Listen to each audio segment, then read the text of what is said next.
Alright everybody, this is what we're going to be doing today. I'm going to be teaching you everything that there is to know about excuse me, jack audio. How to use multiple cards, how to use multiple jack buses or sinks, how to do multiple inputs, multiple outputs. Basically everything you need to know about jack audio and how to use jack audio. And what you want to do is, let me just make sure everything looks good. All right. So what you're going to need is you're going to need jack audio installed, and you're going to need Patchage. These are the two main programs that I personally use. I am running Ubuntu with XFCE, basically Ubuntu Studio. Low latency kernel, all that type of stuff. Um, I'll make another video about how to install all that type of stuff. This is the video on how to effectively use jack audio within your system. It's very flexible. A lot of people think that you can only just, whatever you set up in here is whatever you can use, and that's it. And that is so far from the truth. It is so much more flexible than that, and we're gonna go through each of the things that you can do with it one by one. And hopefully by the time this video is done, you'll have a better understanding on how jack audio actually works. Alright, so on our screen right now, let's go through, first of all, let's go through the jack audio setup. The first thing you're going to want to do is you're going to want to change this right here. We're basically going to not use jack 1, we're only going to use jack 2. And jack 2, this is the command for jack 2.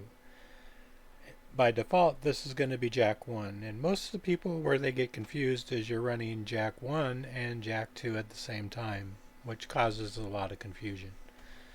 So first thing you're going to do is you're going to set up your jack, and you're going to change it to what you see on the screen right here. User bin jack D bus auto. That'll set Q jack control to only use jack 2 instead of starting jack 1. Very important. Very, very important. Alright, so the next thing you do is you're going to set your system devices. Whatever you set here, hardware creative, is going to be system. So this is my speaker output, creative, and the input is down here. I have it disconnected right now, but it's my guitar cable for my audio. But I'm not even using it. So I mean, jack is a lot more malleable than what people think it is. So right now, even though I'm not even using my input device, jack is working fine on multiple buses. I have 3 buses going right now. And they're all independent. So like right here is my headphones, right? I have a separate pulse source and pulse sync connected to my headset that is completely separate on its own separate bus, to use kind of terminology, its own sync source, little configuration to where it is separate from the system. And the second one I have is the simple screen recorder, which is acting as an intermediary between the system and it kind of acts as its own bus as well. But that's a topic for another day. Alright, so the first thing, make sure you change this right here. Now, the information that you're going to need to have, what else do we have in here? Do we need to change? Oh yeah, you're going to need to change the MIDI driver to raw. If you're using MIDI keyboards like I am, let me go ahead and turn mine on. Sorry about that, I hit the mic. And you'll see my keyboard pop up there. And then you'll also see the MIDI captures pop up on the systems.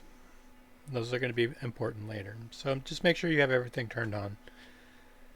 And you have if you're using any keyboard controllers or any type of MIDI controllers, make sure that you set the MIDI driver to raw.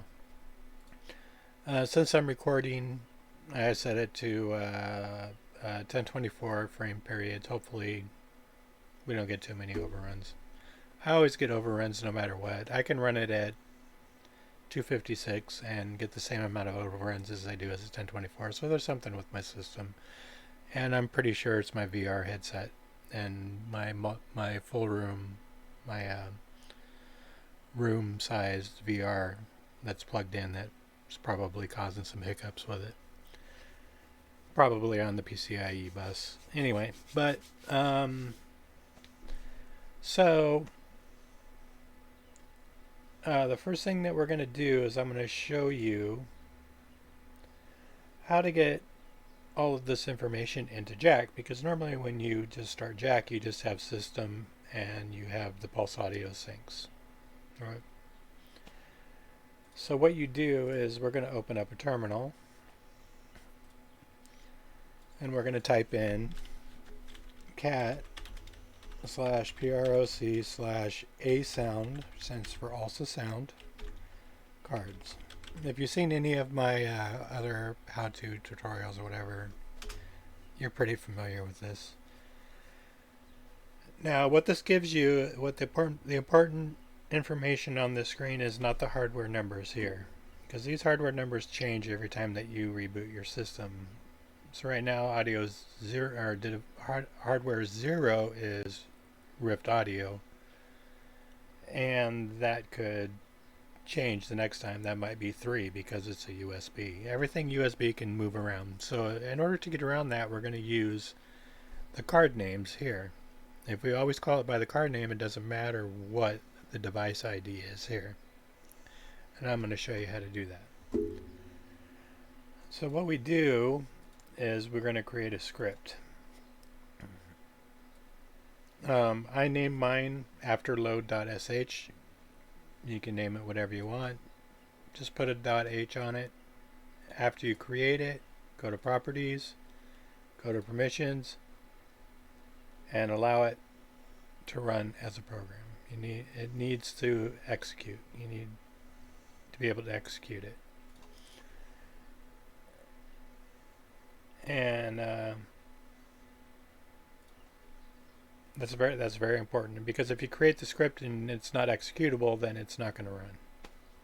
It's going to get permission denied when Jack tries to run it. So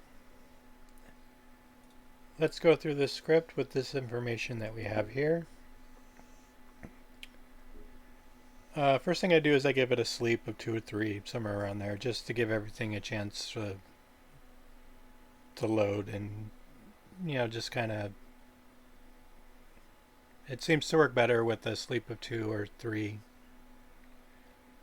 because sometimes if there's no sleep there, sometimes it misses some of the first commands. So I don't know why. That just could be me. I put a sleep 3 there just to be, it seems to be more stable when I start and stop.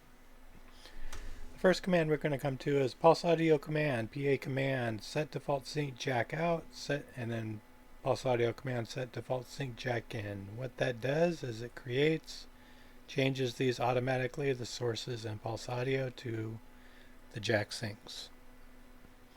If you're running pulse audio, some people don't, most people do. This is, if you're not running pulse audio and you're just using jack straight to ALSA, then you don't have to worry about that. But most people are using jack syncs and jack sources. The next commands that did a sleep 2, just to, kind of make everything, give it a time to create that. Sometimes it's got to do some hardware stuff, and it can take a second. So I put a sleep 2 on there.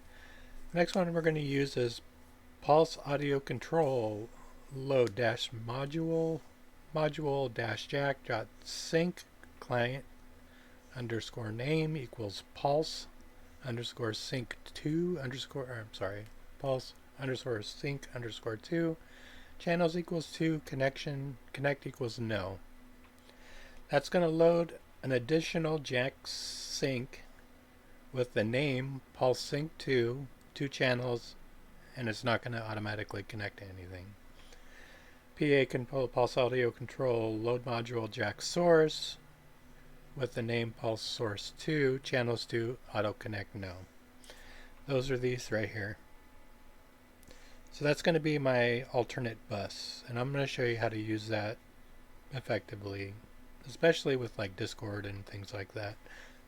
Like if you're working with audio and stuff like that, but you want to use talk, voice, and Discord and still not have to, and still be able to do your audio stuff, and then to have be 2 separate jack audio buses, that don't interact with each other. This is how you do it. And these are the commands right here. These load the secondary pulse sinks and pulse sources for the secondary bus.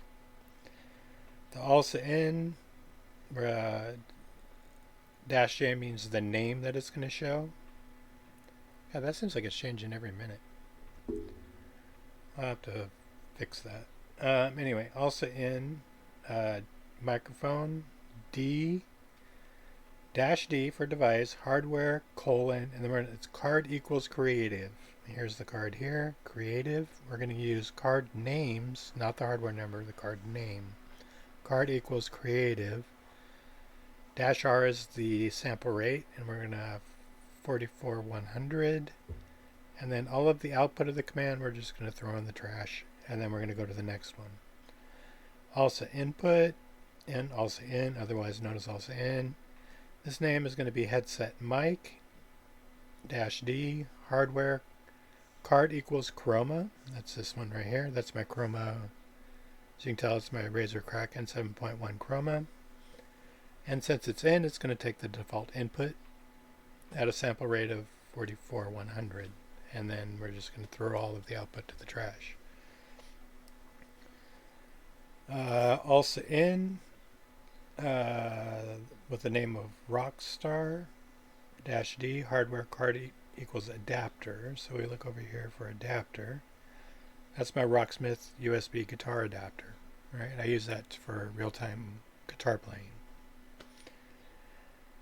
Now, if you notice, that one doesn't show up here.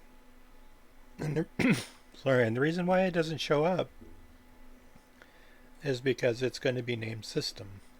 It is the one that's marked system right here. Because it's right here. Anything that you put here is going to be called system over here. See these two? That's creative, and that's the guitar cable. Right? So the fact that in the script, where is it? In the script, the fact that that's going to fail, it's not going to matter. So if I change this, you just add everything that you want to use here, and if it's already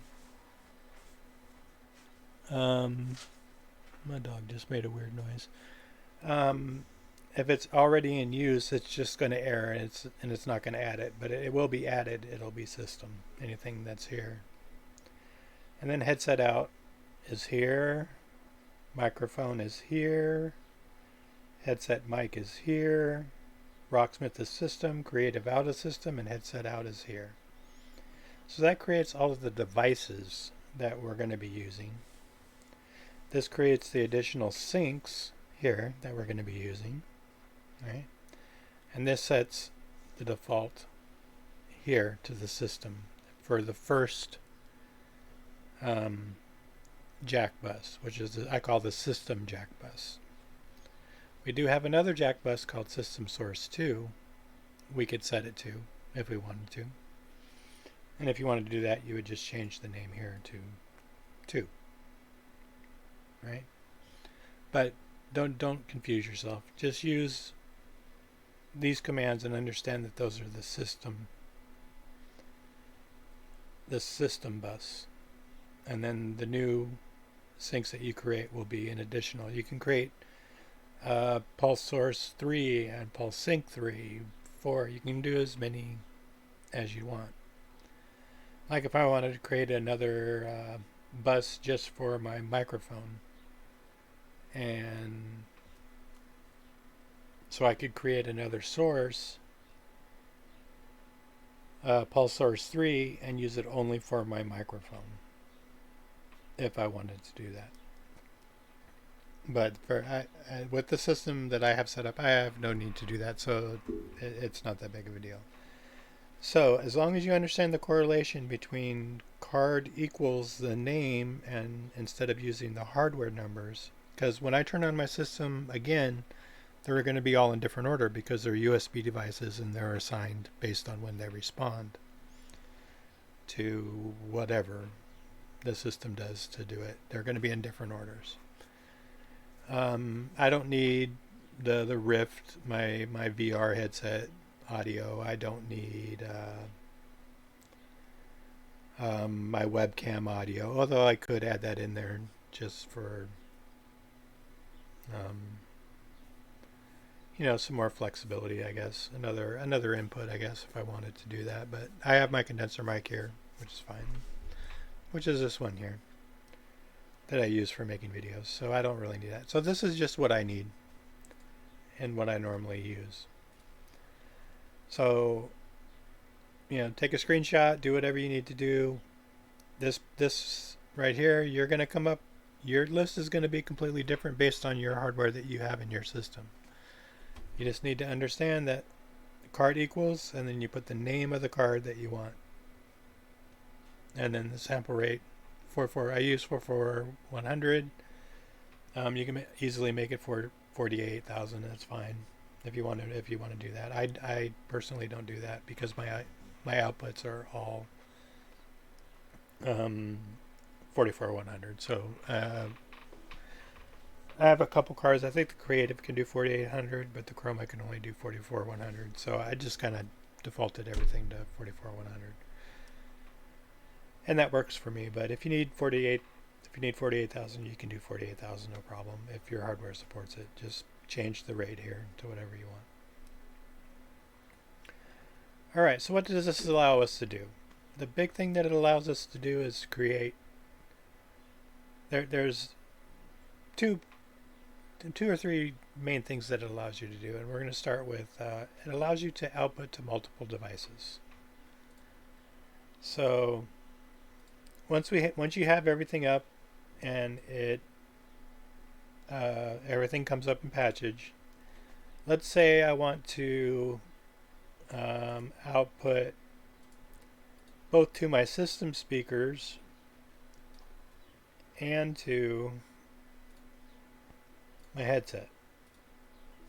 All right. So basically, if I were to play music, if I were to do anything, it would output to the speakers, which I can turn down if I want to, and then just use the headphones, or I can just set the headphones down and just listen to the speakers, and I don't have to come in and repatch anything. It just makes it real convenient to switch between the speakers and the headphones within Jack. If I just output it to both of them at the same time and then just use which one I want by turning the volume up or down on the speakers.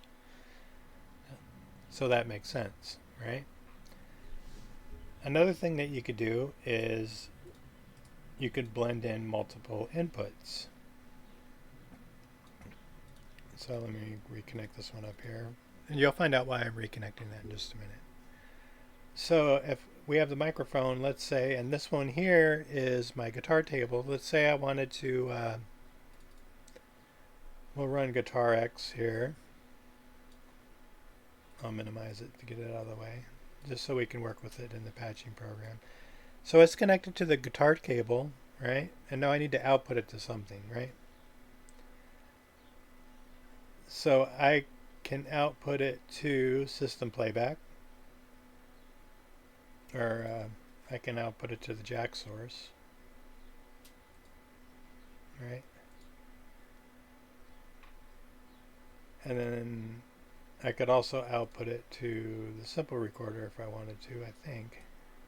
Yeah. If I wanted to record it,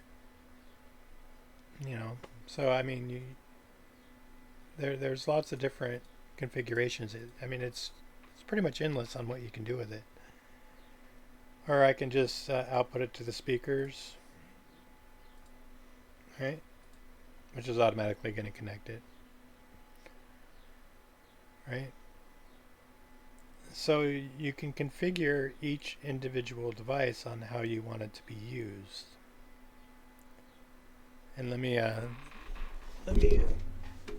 oh, sorry, I hit the microphone again. Let me get the guitar cable and ground it so you can kind of see what I'm talking about here. Alright, let's say if I want to output that to my headphones as well.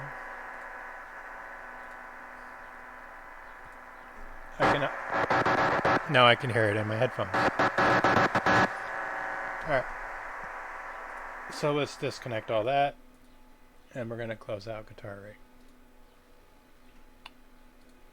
Alright, so that's using multiple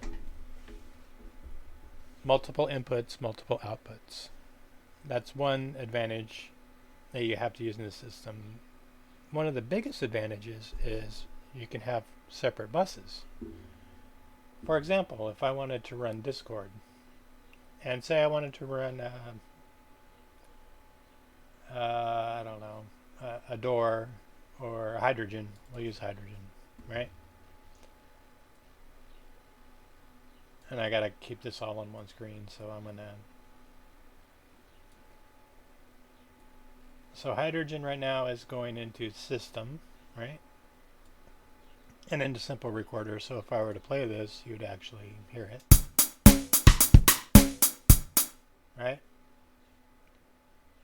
If I wanted it to go to the headphones, I would just basically route it to my headphones. And then I would be able to hear it within the headphones as well. So, there's that. That might have been really loud. I apologize for that. That kind of sounded like Larry the Cable Guy. Kind of sorry about that right there, Anyway, so we'll disconnect that and we're going to set this back up.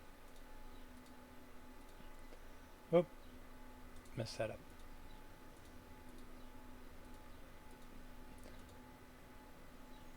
Alright. So if I wanted to use hydrogen, but say I also wanted to talk on Discord, right? So let's open up Discord here.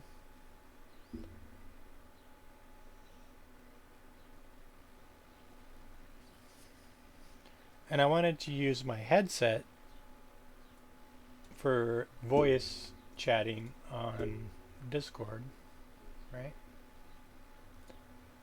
While I'm working in hydrogen. So you just come in here. I set it to jack source pulse 2, jack sync pulse 2. And now I have my own jack bus with just the headphones on it. So when I hit play, I'm not going to hear it within my headphones. And it's not going to go if I turn this over here. And if I go into, say, a voice chat, the only thing that you're going to hear is my microphone. So you're not hearing the hydrogen. It's on its own separate little thing. So I can talk within Discord using the separate pulse sync and still work in hydrogen. If I turn it up, my speakers, you're going to hear it through the microphone. But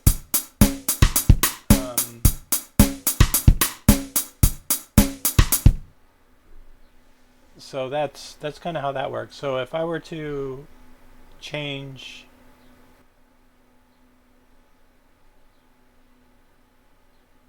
well, anyway, so you get the idea. So this sync and this pulse are separate on their own. They're not connected to anything else. It's its own bus, its own little unit. It works independently of everything else. So I can talk in Discord, as you can see as I'm speaking, my voice is coming through the voice channel here, it's not going to interfere with anything that I'm doing in this channel over here, right? Is that making any sense? If not, please let me know. So I have separate channels for Discord, right? A separate jack. We call it a bus, but it's more of a sync source, jack sync source. But it's acting like a bus. So this is its own bus. It's self-contained. This is another bus that is self-contained. All right, and then this is another bus that is self-contained. But that's pulse audio, or that's also. All right, so the second thing that we're going to do, or the last thing I want to do is probably the least important to most people, is if we go to parameters, we change the MIDI to raw, it's going to add in these MIDIs here. Now I do have a Keystation 49 MK3 that I use for Ardor, or however you want to say it. So let's close out the settings here, and we'll get rid of that. Well, let me. Actually, I'll leave it open. We'll see if somebody comes in and talks to me. Sometimes they do, sometimes they don't. So here's hydrogen. We'll close that out, and we're gonna open up a door. I think I started it. If I didn't, I'll hit it again. I don't know if I clicked it fast enough. There we go. Yeah, it's definitely. If my sensor alarm's tripping, it's opening. All right. It's a little warm in here today, so I might be hitting some high CPU temps. There we are. It came up off screen, so all right. So I'm going to load baseline. I'll bring it over. It's going to really mess up my screen here and cause lots of overruns as it opens. All right, so you see how it automatically connected all of the MIDI into the MIDI controls, and the LTC, which is really important. The LTC is the timing for everything. And so let's bring a door over, and let's load a sound font here. Sound font. We'll just do, I don't know, just a regular standard keyboard. And then let me turn it up. It's set to tuba now. I'll set it to Yamaha Grand.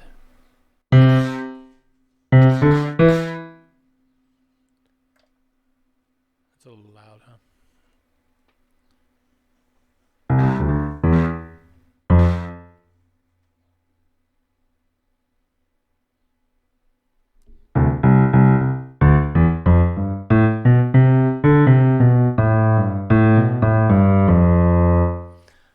So that allows me, that's just to show you how to, that's a whole nother video on how to use sound fonts in Ardor, and that's a video that I'll probably be making, within a week or two. So now independently, if I was talking in Discord,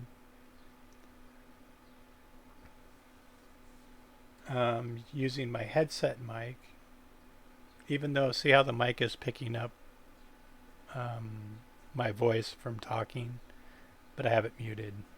All right. So as long as this is muted within Ardor, because I am using two mics right now at the same time, I'm using my headset mic to talk on Discord, and I'm using the condenser mic to record the video. All right. And Ardor is just picking that up. I can't put it over there because I don't have multiple screens enabled here. I have 4 screens here, so I can only record one at a time though. All right, so that's how it works. Now, just to go over the commands again, just so you understand them, it's cat space / PROC /a sound for also sound /cards will give you a list of your hardware names. All right. And then